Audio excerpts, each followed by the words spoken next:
I'm Alex Howard. And I'm Amanda Silver, and this is Dirty Laundry.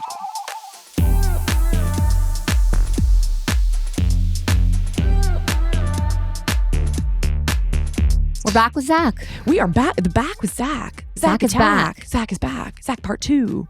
Okay, we are excited because our conversation with Zach Watson was so wonderful that we made it into a 2-parter. So you're welcome.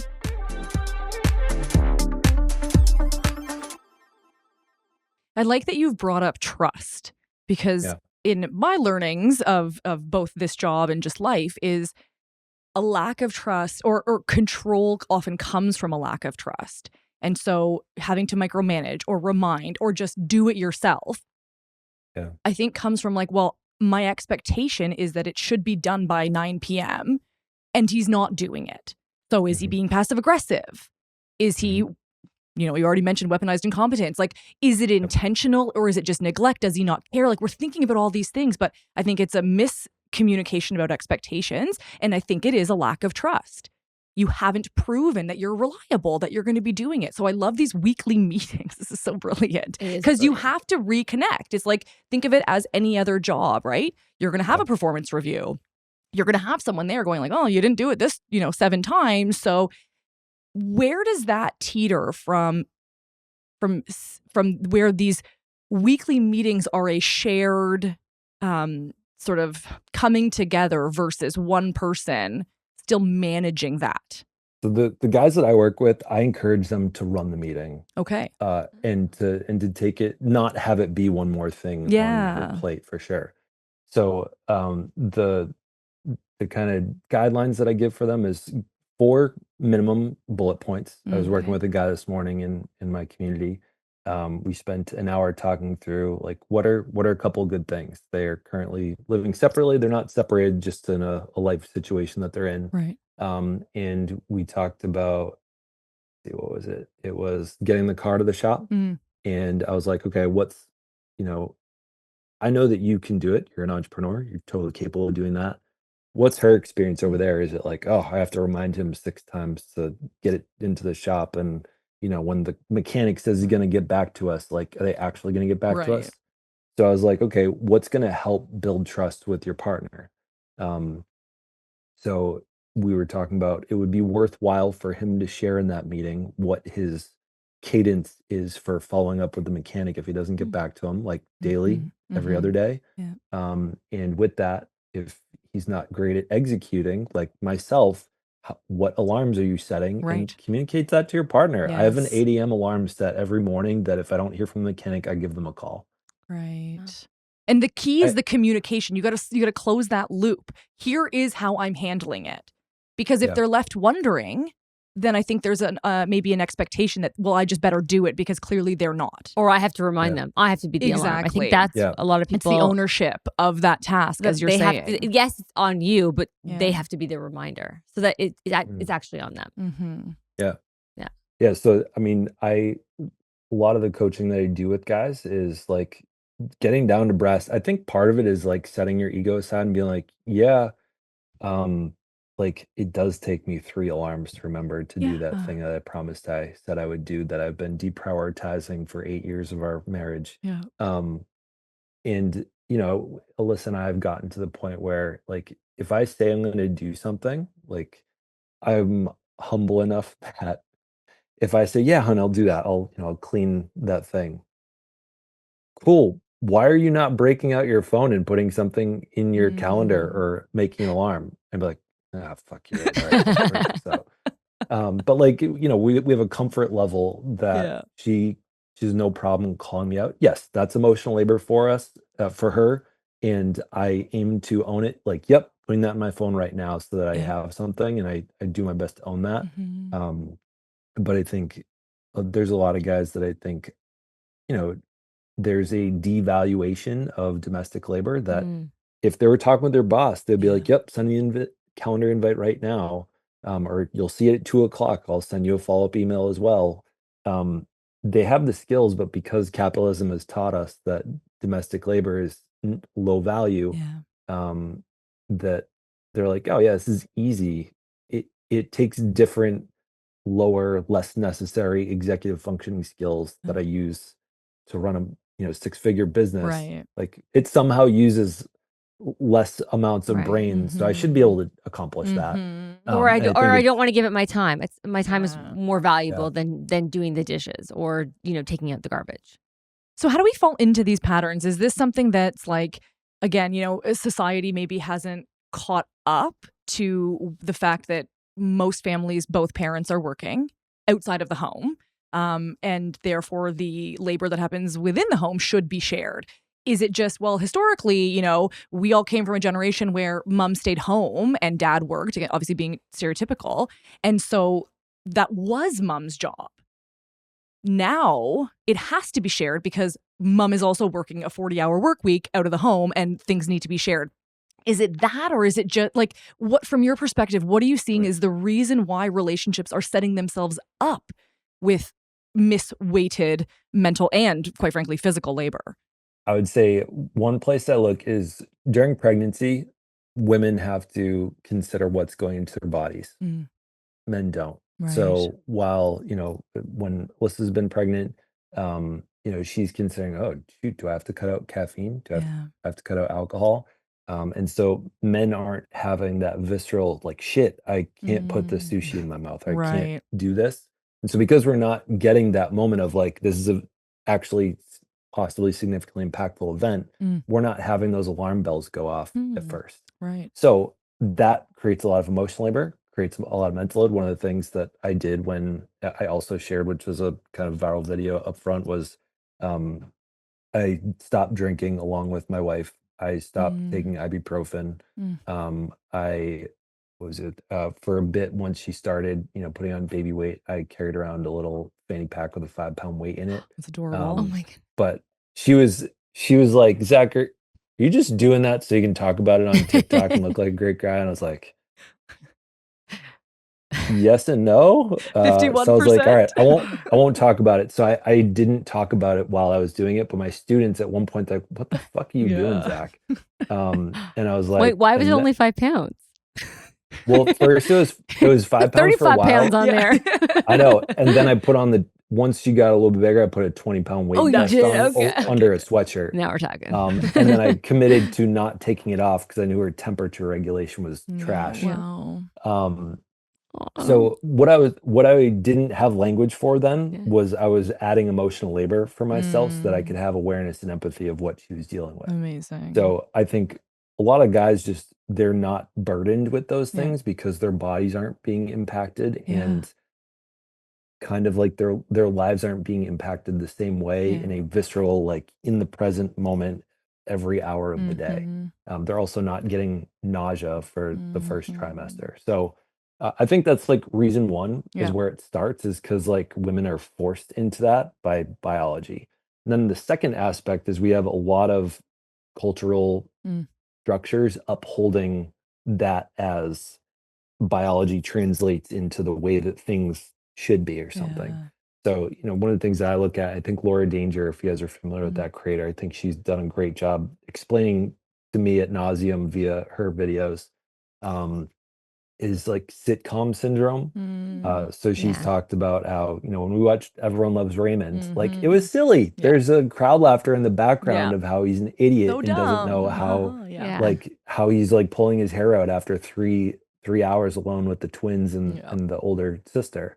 And we're taught that this is funny because that's how television producers have influenced us. And so us millennials were growing up thinking there's canned laughter in the background when we're like, oh, I can't do dishes, right? So there's this like cultural backbone that's upholding these inequities that it takes a significant amount of like self-awareness, introspection for us to consider like we were trained that way. And that doesn't have to be the other way. And I think another aspect to it is we are doing a lot more than our fathers for the most part. Even and with the that, problem is that that's what we're measuring against. We're not measuring against, what the mom is doing. I'm going to Corinne Lowe's book launch in 2 days, and she is an economist that did studies on women's time, and a huge like pushback. I just uploaded the podcast the other day.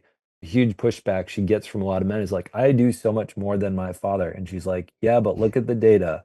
You're actually doing proportionally less than your wife, than your father did from his wife almost. Right. Because now she also has a full-time job. That's the thing. If you could make enough She gets paid money so that you could have a stay-at-home wife, mom, housemaker, cool. But yes, why is that messaging? Oh, actually, you're failing as a quote unquote, traditional husband because you're not making enough money to your wife can stay to keep a wife at home. And so if you can't make that much money and your wife has to work, then what the heck are you doing at home? Right? Like, I think that your point of comparison, it's the traditional values. They want to have the traditional values in that the woman does most of the domestic work, but then they want to have the non-traditional values where we're both working, we're both bringing in money. It doesn't work that way. Exactly. You can have your cake and eat it too. Exactly. And I had a video that went kind of performed really well recently, and I was breaking down. It was actually originally a Laura Danger video that I was adding a tiny bit more flavor to, which was breaking down the cost of the value of a stay-at-home mother. I saw that one. It was great. Yeah. And it was so funny. A bunch of people in the comments were saying, who's the real gold diggers now?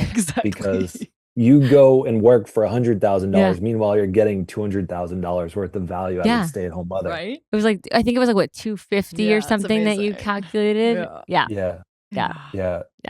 The tough part of the comment section is like, I must have spent 2 hours trying to come up with like reasonable numbers for that, and everyone's going to have a disagreeable opinion on how inaccurate the numbers were, no matter what. Yeah.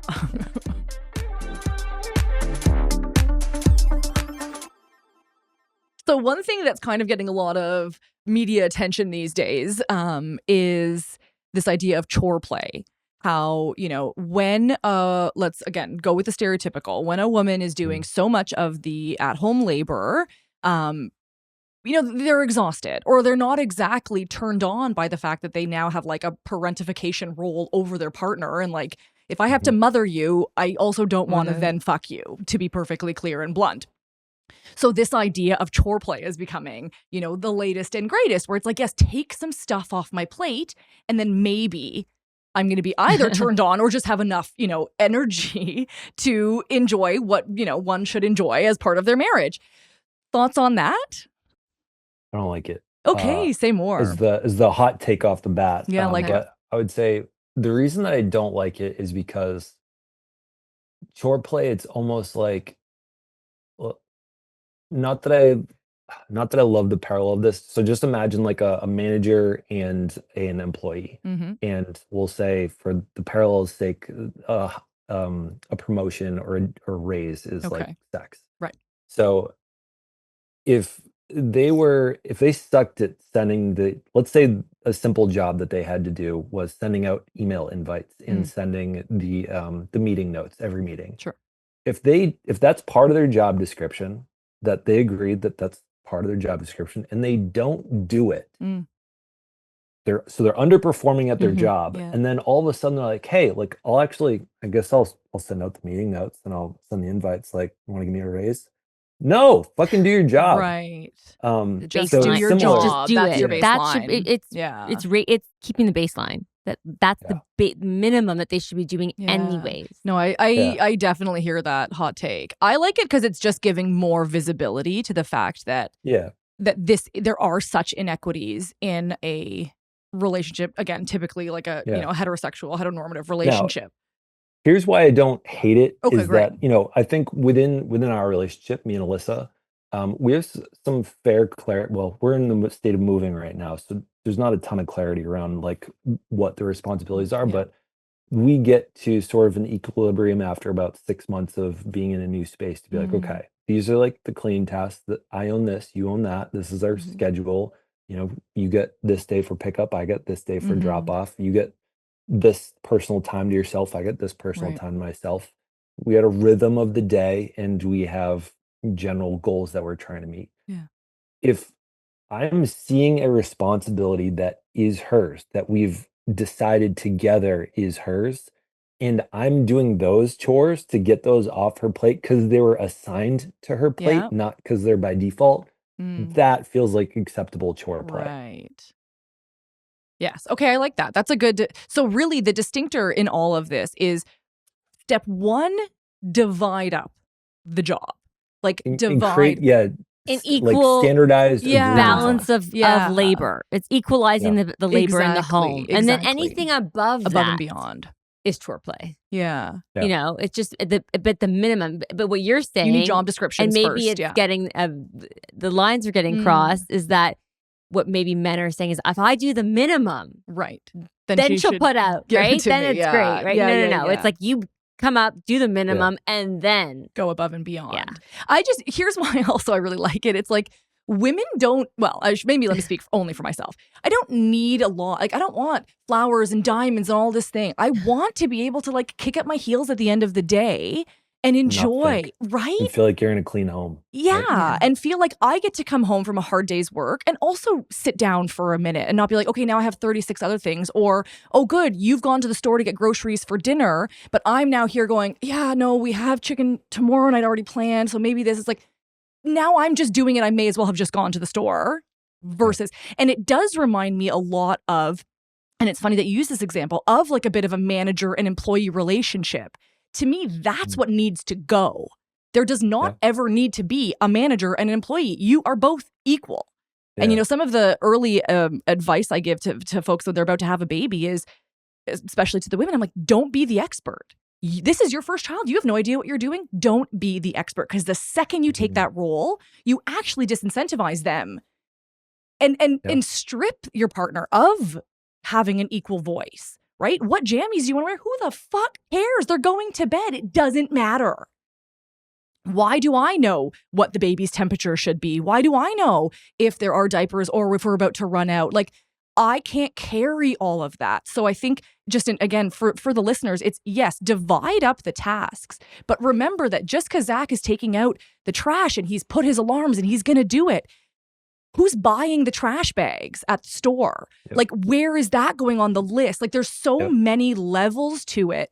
It's not as easy as just, you know, in our house, we do a draft. So we write down every chore that could possibly be there.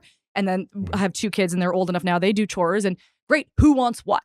And we go around the room, we all pick our, you know, but at the end of the day, I mean, mostly because they're children, I'm still managing it.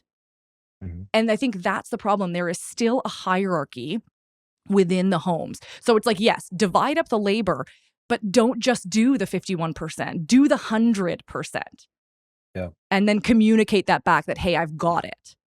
Yeah. And the huge like distinction, you know, myself has taken years to discover is that we think we're doing 100% because we're doing all the visible stuff. Yes. When they're missing the invisible aspect of the pie chart. They're like, no, I did 100. No, you didn't think about it. And you're not the one managing and checking in and doing the maintenance thinking on it. Like, did the kids do the chores? Are they doing it to their standard, checking in on it? Exactly. Still managing them. So how do we then identify the invisible load? Because if one person is carrying all that sort of mental load, all the invisible labor, how do you bring that to the surface in maybe like a more productive or constructive way as opposed to, I do everything and you do nothing? That's not like the blame, because I feel like these weekly meetings, I'm hearing like it sounds great if you have good communication skills. Yeah. But these weekly meetings could become, well, you know, on Tuesday you didn't do this, and I was telling it. On Wednesday you didn't do scorekeeping and blaming and shaming. And so then how do you prevent also that from happening? Yeah. So we had a great conversation. So I run Fair Play 101 3 times a year. We just had a cohort finish up on Monday. The next one's October 20th. One of the things that one of the women was saying like is, I still want to give. So we've been, I think it was dishes they were working on that they were iterating on. I think they're on probably their 3rd week of iteration. Okay. And I had asked them like, what's working about it? What's not working about it? And she's like, I feel weird like holding on to what feel like grudges or like feedback of like what I don't love about what's happening.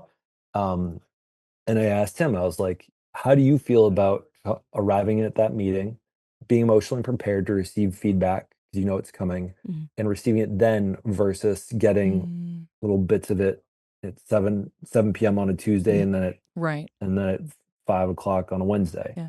And he's like, I much would rather have a batch processing session of feedback, almost like a little bit of a performance review. Yeah. of like, here's where I felt like I fell short on X, Y, and Z. Let's make some adjustments to the standard of care. So and her fear was that she was going to hurt him, that it was like too much, that she was going to overload him. Right. And what me and him ended up sharing on the group call was kind of like, it sounds like what he's saying is that it works a lot better when he can receive that all at once and he's prepared to receive feedback. So um, the aspects that we call it the boring meeting, originally it was because Melissa found it really fucking boring. Sure. And then I kind of reclaimed it. So it's baseline routines, Oh, it's an acronym. operations, relationship repair, initiative taking, that's your mental load Like piece that there, one. nurturing, and game planning. Wow. So the first phase of it is just getting under your belt, like 4 bullet points, show up, have some chocolate, have some Right. wine, like Yeah. have some kind of chemical thing that's like, Yeah. okay, at least I got a chocolate bar out of Yeah, this. exactly. Once you kind of got that under your belt, the phase 2 is start adding some emotional literacy. So a lot of people, like you guys said, suck at talking about their emotions. So I invite them to use sort of the core emotion wheel from Connection Codes. Love it. 8 emotions, and they just practice using it. I highly encourage they get on a coaching call with me and do it Yes. together before doing it on their own. Listen, I did it for the first time. It was a 2-hour sob session. Wish I had had a coach. Um, and it took a lot more time to practice using it to get on our own devices. And then the third aspect, that's when we start working on the standard operating procedure. So I think that it works for them because they had the emotional literacy to say, hey, I'm feeling shame that I might hurt you and or fear of the possible shame of hurting you. And he'd be like, got it. I Yeah. hear your fear. I hear your shame. I get that you feel like that's going I to love happen. that. And remembering that it's not always the the action that needs to be done, but the emotion that needs to be Yeah. validated. So we practice being able to do that so that when we are bringing up hard things in the meeting, we have some better language, some better tools to Yeah. like talk through emotional stuff. What is a quick boundary setting phrase you swear by? So it's more of a concept than a specific phrase, but I call it breaking the fourth wall. So, for example, whenever one of my guys is going back to talk with his wife and he's trying something uncomfortable, that he's like, hey, I want to have this boring meeting. I want to try the emotion wheel with you. I'm scared too. Zach told me to do it, and you stand by Zach, so therefore this is a good idea. But the idea, I remember the first time I kind of brought this up with one of my guys was he was really bad at having a conversation and cutting it off and then like getting back to his wife. I think it was at a party. Because he'd get lost for hours at a time, and then his wife would be like, "Where the hell did you go?" Right. Because he was having a hard time setting a boundary with a new friendly stranger. And so I said, "Hey, like the coaching to him was like, hey, if you're at the end of a conversation, you know you need to change. Be like, hey, my coach has been working with me on setting better boundaries, and this is where I actually have to cut this conversation off. I'm really sorry. I'm just doing my best to be a good coaching client. I need to go be with my wife." So it's like kind of acknowledging that you're setting a boundary and that Right. you're practicing something that someone else told you that because I think the reason that it's softer is because you're being vulnerable enough to say that you're getting help from somebody. And I think generally people appreciate when you're trying out new things and you're being real about like, Yeah. this is uncomfortable for me too, and I'm trying something new here. Yeah. I And love if all that. else fails, just blame Zach. That's what I'm There you go. hearing. Yeah. Zach made me do it. Yeah. That'd be the next My t-shirt. clients can say that. Not Yeah. everyone can say that. Well, listen, thank you so much. much. Such wisdom, such great learnings. You are amazing. I wish you and Alyssa all the best.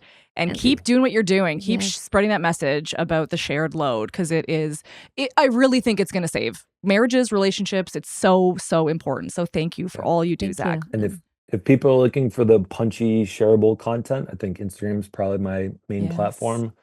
If people are looking for a little bit of coaching and some quicker access to me, Yeah. is my free school community. I'll give you guys a link for that. Yes, Please do. amazing. And a lot of people, they're like, "This is good. I implemented this. I need help. and then grab a consult call. I love that. Okay, so call Zach. Amazing. Call Zach. Yeah, we'll put all that in the show notes. Thank you so much. So wonderful to meet you. What an absolute treat for me. This one's going to live high up in the book. So thank you. Thanks for sharing. And we really appreciate you. Too. All right. Thanks. Be well. Thank you.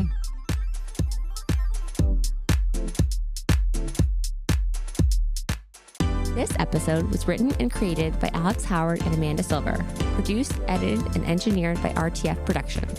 Make sure to rate and review our show if you loved it, and give us a follow on Apple Podcasts, Spotify, or wherever you stream your podcast to stay up to date on all upcoming episodes. Thanks for listening, and go easy on us. We're not your ex.